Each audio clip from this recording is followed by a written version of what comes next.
The course is a combination of a applied physics course and an extension of the existing home renovation course we had at Minnetonka High School as part of the tech ed program. We're trying to get students actively engaged and engrossed in the life of a trades professional. Being able to talk to a lot of those professionals that are out there right now, giving the kids that experience, being able to ask some of the questions and get real world answers for them. We're always looking for the practical application of whatever we're teaching. It's not something that we add on after the fact or look for a useful lab. It's sort of where we start. You always hear a kid say, well, how am I going to use this in the future? And since I'm starting a lot of my lesson plans with that in mind, I can really say with some confidence, this is what you really need to know, and this is what you're going to see in the future. We learned how to calculate stresses in trusses and in structures, and we simulated that on the iPad.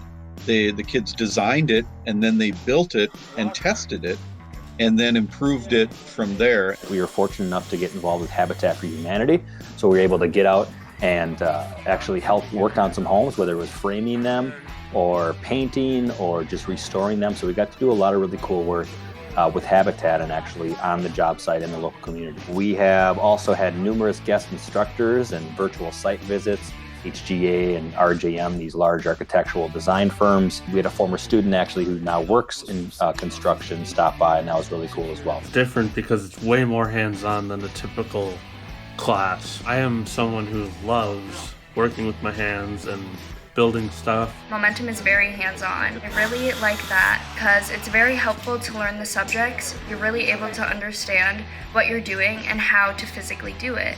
If someone even has the slightest interest in signing up for a momentum class, do it.